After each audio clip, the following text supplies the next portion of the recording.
All right, hi again. Um, we're just moving on and just doing a brief overview this week of the immune system. This is my favorite description of the immune system, in which we look at basically infectious agents. So these over here is some sort of disease-causing agent, maybe a virus. And there's basically three hurdles the virus has to get over in order to kill you, or win the battle.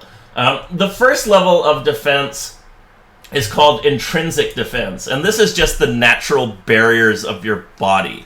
Intrinsic defenses are like your skin, mucous membranes, anything that just physically blocks a microorganism from being able to initiate an infection. So some pathogens get stopped right there, others do not.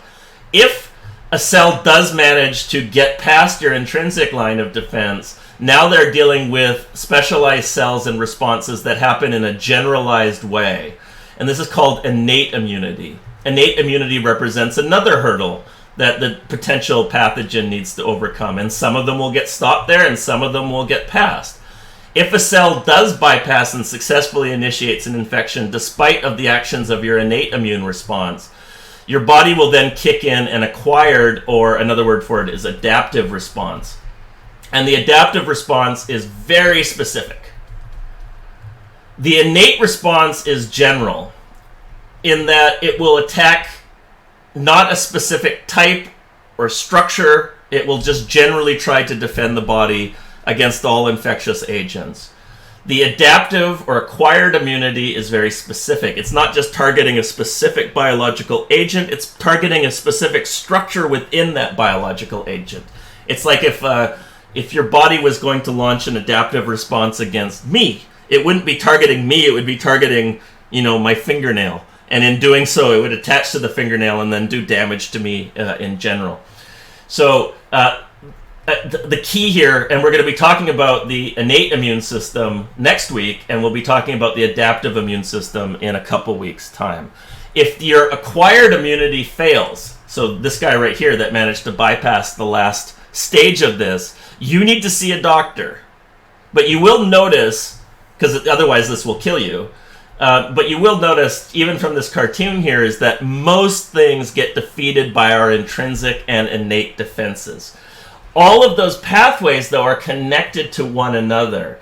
So the pathogen enters into your body, and we actually have some sort of generalized pattern recognition receptors that can detect in sort of a yes or no fashion if a pathogen is present in our body.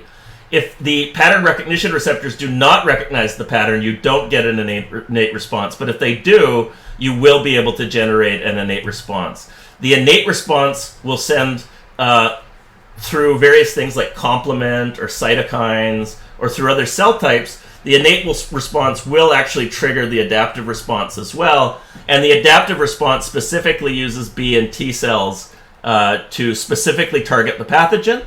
And the adaptive response also has a memory component so that if you're exposed to the same pathogen again, you'll have a much more speedy response. Central to this, and it says dendritic cells here, but I'm going to just spread this out and say macrophages in general. Remember, at many times in 1160, if you had me, I talked about these Roombas, those vacuum cleaners that are going around the carpet all day long in people's houses. Roombas are like macrophages. Macrophages are these wandering cells that are found in every tissue of your body, basically, and they digest foreign materials and carry it back to the immune system to trigger the innate and adaptive responses to be fired against those potential pathogens. So these macrophages do that by carrying out a process called phagocytosis. And this is the basis of phagocytosis. So in this case, what we're talking about here is a bacterium. So this bacterium here is called Neisseria, which is involved in meningitis. And because this is a foreign invader, this will be attractive to the macrophages. So the macrophages will wander, chemotax, towards these Neisseria bacteria, at which point the macrophage will then adhere. You can actually see the macrophage starting to attach to this Neisseria bacterium here. They will eventually ingest them by phagocytosis, creating a little vesicle within the macrophage called a phagosome that contains the infectious agent.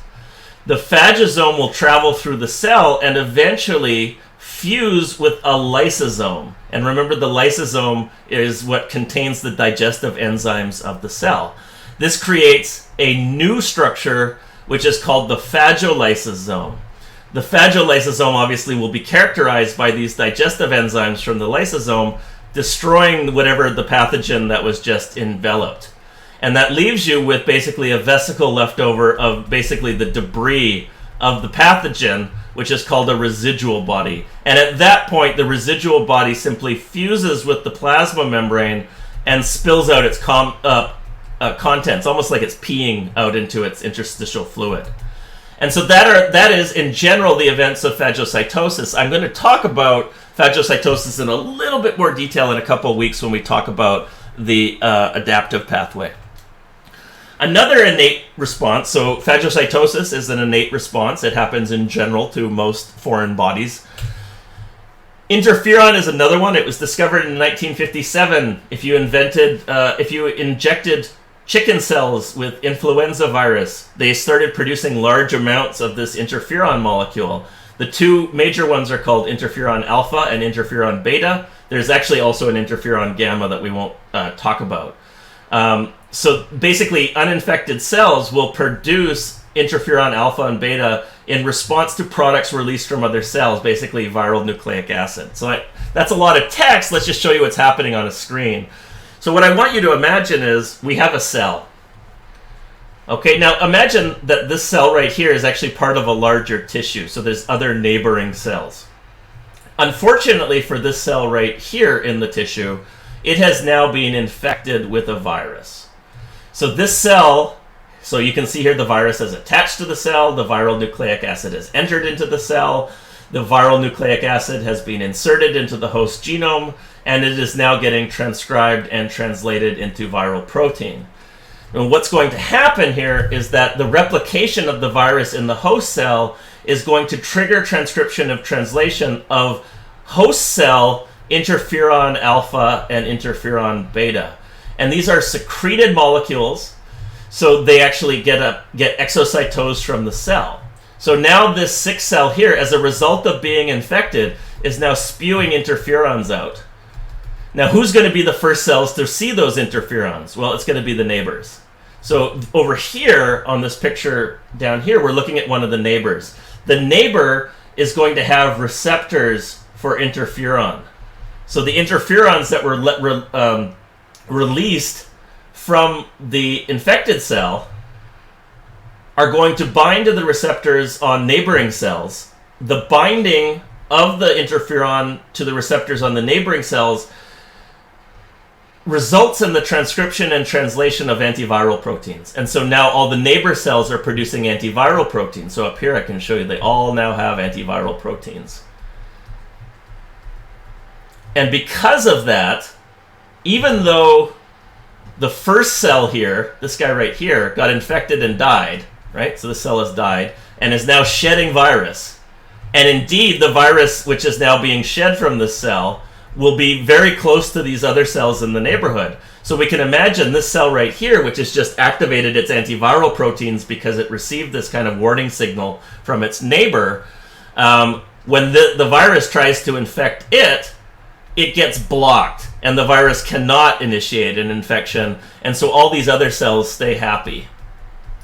So again, just to sort of simplify the story, the purpose of interferon is to save neighboring cells. An infected cell that quote-unquote knows it's going to die spends energy releasing these interferons out into the interstitial space so that all the other cells around it, which are likely to get infected next, are already starting to produce things to limit the spread of the viral infection.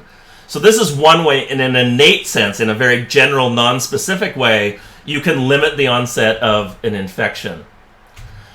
This is not a safe system, and there's a reason why we don't just use interferon all the time to make us resistant to viruses all the time.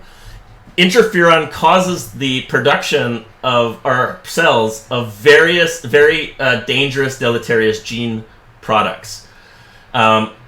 Large quantities of interferon cause classic flu-like symptoms: fever, chills, malaise, nausea, etc. This is why flu-like symptoms are so common, is that it's part of your natural response to a virus anyways. Fever, chills, malaise, nausea are not caused by influenza, but rather caused by our body's response to influenza, and specifically its interferon-based response. Every viral infection results in interferon production and gives you, to some extent, those flu-like symptoms. Flu happens to be one of the worst ones, but every virus will give you these physiological consequences. The final component of innate immunity that I'd like to just briefly overview here is referred to as the complement system. There's a number of ways of activating the complement system. One is by antibodies binding to antigens or binding to the foreign body in your body. Various viral structures like endotoxins and bacterial structures like endotoxins and glycoproteins that are unique to bacteria will also target or activate this complement cascade. And then there's also this lectin pathway. Lectin is a molecule that's found in microorganisms a lot, and so that will also trigger the complement cascade. Upon which a lot of things happen, and please don't worry about that. It's not important for this course. But they cause eventually some damage to foreign cells. And so what happens when complement becomes activated is, one, it will cause cytolysis, so it'll burst any bacterial cells that are present. Two, it will activate inflammation, and we'll talk about the inflammatory process in detail next week. Three, it causes the production of cytokines, which are like the signaling molecules or hormones of the immune system. Four, it causes opsonization, which we'll talk about in a couple weeks, but basically it causes, instead of there being a bunch of free-living pathogens in your body, it causes them to kind of clump together with one another. And in doing so, by clumping all the pathogens together, it makes it easier for your body to find and destroy them. Complement can also cause solubilization of immune complexes. So basically they can help break up antibody-antigen complexes that can damage organs. In the previous video, I talked about this particular slide, but I just want to use this as a review, how normal microbiota become opportunistic pathogens. And I gave you a couple examples. The normal microbiota are using your body as a surface to live in, or on, or in some cases off of. There is a striking equilibrium point that must be reached in order for there to be some sort of mutualism in which we are both helping each other. The human being is benefited by having the bacteria living on its surface, and the bacteria in some way, shape, or form benefits from living on the surface of the human. Each bacteria and fungus on your body is occupying its own special niche in your body. It's carved an area out. It's got its own little political map on your body. It prevents other microorganisms from entering that area. You can't have multiple sets of microorganisms occupying the same territory. The natural microbiota might be able to reach other realms of your body in a number of different ways. So for example, fecal-oral contamination. If somehow poop gets into your mouth, then the E. coli that was in someone's large intestine is now getting into the other parts of your digestive system. And although they are very useful for you in the large intestine and help you produce vitamin K, in the small intestine and in the large intestine, they cause significant gastrointestinal distress. We also talked in the previous lecture about yeast infections, and that if you took an antibiotic which killed off the natural bacteria in, say, the vagina, the fungi which aren't killed off that are in neighboring regions of the body will be able to move in there and initiate an infection. And what you get is kind of like a follow-up infection because of your use of antibiotics. The way microbes get into hosts is referred to as contamination and infection. Contamination is the presence of microbes in or on the body. Infection is the successful invasion of the body following contamination. So infection, importantly, is going to require, one, the microbe is successfully reproducing. in the host body, and 2, this has actually caused the host to initiate an immune response. So the host is at some level aware of the pathogen dividing and is actively trying to destroy it now.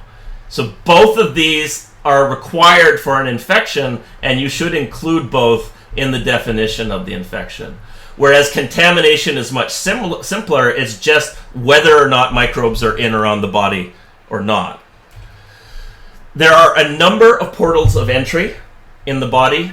The 3 major points are going to be the skin and the mucous membrane, and then in a very obviously specific case, the placental carry, in which the baby will receive the infectious agent through the placenta from the mother. The sort of 4th classic example, which isn't really a natural point of entry, is called the parenteral route. So if there was say a bite or a skin abrasion or a contaminated needle, which would basically deliver the microorganism directly to your bloodstream and almost certainly initiate an infection, this is called a parenteral infection. So if at a hospital you accidentally used an unsterilized needle and injected a patient with some sort of bacterium, that would be called parenteral exposure. So the skin and the mucous membranes are the most common ways, usually through breaks and through some sort of parenteral route, but there are also many orifices in your body. So the ear is a portal of entry, the conjunctiva of the eye is very susceptible, your nose is a portal of entry, the mouth is a portal of entry. We've talked about the placenta being a portal of entry for babies. The vagina and the penis both have portals of entry, and the urethra as well. The skin, if you recall, which we talked about in 1160, is a very inhospitable environment for microorganism. Remember, the skin is composed of relatively thick layers of tightly packed, dead, dry cells. One of the reasons it is so tough, the skin, is because it serves as a barrier for pathogen entry. Some worms, I suppose, can burrow through the skin. Some fungi can actually digest the outer surface of our skin. But bacteria, which is what we're usually concerned about here, find it very hard to penetrate this outer layer of the skin. There are, unfortunately, natural openings in the skin. Hair follicles, for example, sweat duct openings, sebaceous gland openings. All of these can be accessed by bacteria and are more likely to be infected than other regions of our body. And of course, you can also get cut or scraped, and this could provide an easier route of entry for the microorganism. But also remember that there are, on the surface of the skin, a very inhospitable environment chemically. So you recall sebum is being produced by the sebaceous glands, which has low pH, which will help kill the microorganisms. It's also increasing the pliability of the skin. We also have sweat glands, which are producing sweat, which makes it a salty environment. So it creates a hyperosmotic environment that can shrivel up the bacterial cells. And even if a bacteria could attach to the surface of the skin, don't forget the skin cells fall off at the surface, and that would also get rid of the bacterium as well. So the skin, unless it gets cut or there's some sort of parenteral thing going on, the skin is a pretty decent intrinsic defense. The mucous membranes of the body represent the primary portals of entry. These include the respiratory system, the gastrointestinal tract, the reproductive tract, and the conjunctiva in the eye. All of these have very tightly packed cells. They're all epithelia, and they all secrete a lubricating fluid, like mucus, for example. Most pathogens come in through the respiratory tract, through the mouth and the nose in the air. There are droplets of air, of moisture and dust particles in the air that contain a various number of microorganisms. If you recall, the conjunctiva is the mucous membrane on the surface of the eye surrounding the cornea. The fluid that surrounds the outside of the eye, if it gets contaminated by fingers or things that hit the eye, and then the tears, if you recall, will flush down and send that contamination down into your nose, and then it's now in your respiratory tract and can initiate infection. This is how most colds and flus get into your body. And then finally, in terms of the intestinal system, parasitic protists and worms can infect the body through intestinal membranes. Polio infects, I think, through the intestinal membranes. There's a number of different things that can also affect your digestive tract. Okay, so in the next lecture, I'm going to talk about what microorganisms can do to increase their chance of successfully infecting the host, and how they deal with the host's immune systems in response. And I'll see you then.